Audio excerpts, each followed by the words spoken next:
Hi, I'm Aaron Miller. Great. Okay. Yeah. All right. So one thing I've been asking all the artists I've talked to is, uh, what does magic mean to you? What does it mean to me? To me, it, it's it's the worlds that they're building that I've I'm enamored with. So I guess it's the art, but it's still the storytelling and the characters, um, and it's still a little new to me in terms of the depth of the story. So I'm excited about learning about all that while I'm creating pieces, because one of the things that I do as an artist is I like to do my research.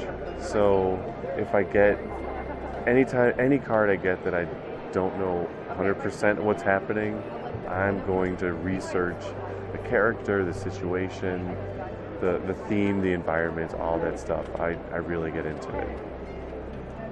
Okay. So you've been in the illustration industry for a while, but only recently with magic. Can you go into how you started and how you what brought you to start working with magic? Well, I've wanted to work with Magic or Wizards of the Coast in general, so that would be D&D. I started showing my work at San Diego Comic Con in 2008, and I talked to Jeremy Jarvis and I think it was Mary. They liked my work. Mary said she was going to be give me work. Like, I got work for you right now. And uh, as far as magic, there was two paintings that if I had painted them in the reverse order, I would have had work back then. Okay. But because the order he saw them in how they were created, I guess didn't said something, and this is more of an artist Right. portfolio thing. So I had to keep working, and somehow the D&D work didn't materialize. So next year at Gen Con, I showed my work again, and yes, we want to work with you, and no work. And then the next year again, and then finally some work. But I had by that time, 2008, 2009, that's 2010, and I started getting a lot more professional work. Um, and in 2012 is when I started doing, I got my okay to work with magic, and I had my first job that fall, Okay. which was Theros. Right. And my first card, Chain to the Rocks, and I I pulled all stops to do that piece. But I also, if it, I also made sure that I just did it the way I normally do my work, because I was really nervous. This is magic. Oh my god, I'm going to work on magic. But I also knew I was hired based on, at that point, all the work that I was already doing, so I didn't have to do anything different. Right. I just had to do my thing. But I was still really nervous. So how's the reception been from the Magic player base? Really, really good so far. I think, as a new artist, they're not really sure who I am just yet, and that's fine. Um, but I'm doing my best, and the few events that I've done, every person that's come up is, I love the art. I haven't heard anything bad online as far as the art. Um, it's interesting when there's questions about the art that I'm here. You can always ask. um, If anyone did want to get in contact with you, how was that? If they wanted to buy a print or something like that? uh, I've got a website, aaronbmiller.com. I'm on Facebook, Twitter. I kind of have a profile on every social media thing out there, even though I focus on Facebook because it's easier, and my friends are always chatting, so they constantly keep me there. Yeah. And I've had Magic players send me questions. Recently, we've got the I guess we can solve it here on your interview. Which one? Is it a chipmunk or is it a squirrel? So what is it? It is a squirrel. What? Do you It's know a what- ground It's squirrel, a ground squirrel. Excellent. and I wanted to do a chipmunk, but I got the wrong reference. So it's a squirrel. But I'm happy it's a squirrel Did you because search for like Google Images for chipmunk, and that's what came up. yeah, because someone mislabeled it. I don't have a specific reason why it needed to be a chipmunk, but I think I felt that whenever I'm out, like hiking and stuff, I live in Chicago, so they're the first like nature animal that I always get to see is, oh, there's chipmunks, or they could be ground squirrels, but they're the first non-pigeon squirrel, gray squirrel that I get to see. So I'm excited about that. Outside of the zoo, that's all you're gonna see. Well, yeah, we've got a few zoos in the city, but that's just that wild animal. Yeah. The wild squirrels and wild chipmunks. Roaming the streets of Chicago. Yeah. But now that I know that there's a bigger deal about squirrels, it's a happy accident that it is a squirrel. So after just 3 sets working for Magic, you got assigned a Planeswalker, and you did an excellent job with it.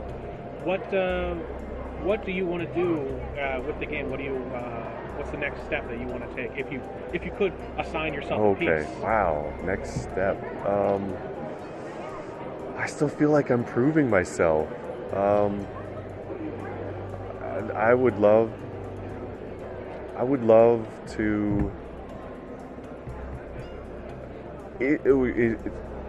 Having an opportunity to pick anything I'd want, I guess it would be when we get to see the material for, when we get our new sets, we get to see some ideas in order to produce the current set. Right. I would love the pick of the litter. Okay. That would be awesome. I think if someone might be like, why wouldn't you just want another Planeswalker? Which I would, for the prestige of it. That would certainly always be there. But again, at the beginning, what does it mean to me? It's that world building, and it would be being able to work with a creature or something, or character. What about, because Wizards does bring in artists for concept art teams, the actual world building, doing the concept art. Is that something that you'd be interested in, or? I'd love to do it, but I'd be afraid to do it. That performance anxiety would set in before I even hung up the phone. I'd be like, I don't think I could do this, but I think a lot of artists go through that. So that would be, I would love to be able to say yes confidently. I'm not sure if I'm there yet. It'll probably come with time, more time working with the game. What's been your favorite thing of working with Wizards? It's easy. Well, not easy in terms of creating the work, but the relationship is easy, and in terms of the management of getting an assignment, doing the work, getting the feedback, and getting the finals to them. It's easy. So, as a fantasy illustrator, what does getting your first Magic assignment, what does that mean to you? How does that make you feel? Let's go out for drinks. Drinks, dinner. We're gonna go celebrate. It's a big deal. I'm sure there's some artists that get asked to do work that they've got a lot of other things going on, other projects, and it's just one more job in their schedule. But this, for me, it was something I really tried hard to get, so it does mean a lot more, and I put a lot more effort into it than other artists than I might normally consider for other jobs. Now, you were at a LuxCon last year. You'll be at a LuxCon this year. Right. Has anyone approached you about doing Grand Prix? I should be. I should be in Chicago because I live there. So I've worked. I'm just in the email conversation. So I'm pretty sure I'll be there. I'll be in Orlando and I'll be in Portland.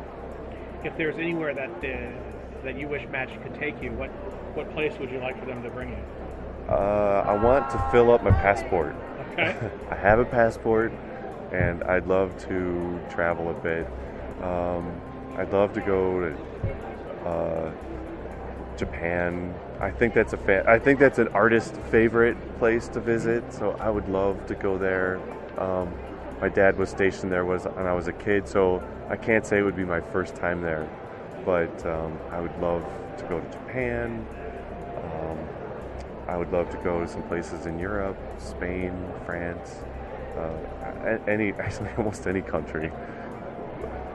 Mostly because every country is tied to some amazing art museum that I need to go see. So, when you were developing your style, when you were studying art, what artists had a great impact on how you approach art and what you maybe try to incorporate into your work? Well, the one when all of my friends were kind of had comic books and all that kind of stuff, my mom bought me those Time Life books with the all the fantasy stuff. So the only artist that really hit me was Waterhouse. So I'm a kid, or I maybe even like the Frazetta books. You know, like the kids are seeing those, and I'm introduced to Waterhouse. So that affected me. Arthur Rackham, all those guys that Time Life was able to put into those fantasy books. So I'm looking at these gorgeous paintings, and there's terrible reproductions of amazing Frazetta paintings on these book covers that, like, I was like, I don't understand why everyone's in awe of these terrible reproductions. So that I was looking at as a reproduction compared to these amazing paintings, and that's been the art that has driven a lot of my personal, like, that's the feelings I want people to have. And I think you can probably see some of that in even some of the cards, the Johnny card, Keepsake Gorgon. Mm-hmm. It's definitely that same feel. Okay, is there anything that you want to say to your fans or Magic players in general? I'm really happy to be part of the community. I'm still new at this, so I'm sure there's things that they would want to know, and I'm pretty open to email questions. I get to them when I can. I sign cards. I don't know. Is there things that you would want to know? No. I was just it's just an open question. I mean, that's whatever you want to say. Are there any other projects that you have going on, either outside of Magic or anything that anyone should be really looking forward to that they might want to pay close attention to? What you got coming up? Some cool D&D paintings coming out. What? Some cool D&D for 5th edition that Okay. I'm really excited. I did a painting that I'm really proud of for the player's handbook. That I hope they like them. I've got some cool cards coming out that I can't wait to share. Do you know if you have coming out in Conspiracy? The June set? I don't see why not. Just since I've been working, I've gotten cards with just about every assignment block. Mm-hmm. So I think so. Okay. Well, we'll see in a month. Yeah. Pretty much. Well, I just found out one card has already been out for a while that I didn't know. Was for it a set. in the Minotaur Challenge deck? Right, the Altar Minotaur of Challenge. Novus or whatever it is? Yeah. So now I have 6 cards out. Great. I'm working on 19 and 20 right now. Oh wow, that's awesome. So there's there's How cards. how many per assignment block are you getting? 2 to 3. That's good. I would love to do more because I want to work on different things from the book. I want to work on this. I want to work on that. That creature's awesome. That character's awesome. That community is awesome. But I want to maintain the quality, so I want to make sure I keep getting cards. So for your process, how do you work? Do you work Do you work digitally, a mix? I'm at the mix stage right now. I generally start most of them traditionally, at least with thumbnailing, but not always. It really is a mix, because I like doing both. So I enjoy thumbnailing and pencil on the computer, and then printing those out and drawing over those, or getting my vellum to rework something. So I have a lot of different processes that I'm nailing down as to which one I'm gonna do for sure. So I've done large drawings, like the first 3 or 4. I did large drawings, scanned those in, and then painted over those digitally. I've got some paintings coming out, where I did the whole process traditionally. I've got a few where the whole process was digital, and I'm trying to make sure that one, for consistency, especially with Magic, that there's not a big difference. Right. But I love painting, and I want to make sure that even if it is a digital piece, there's something along the way that was traditional. Even studies, I'll do studies of something traditionally.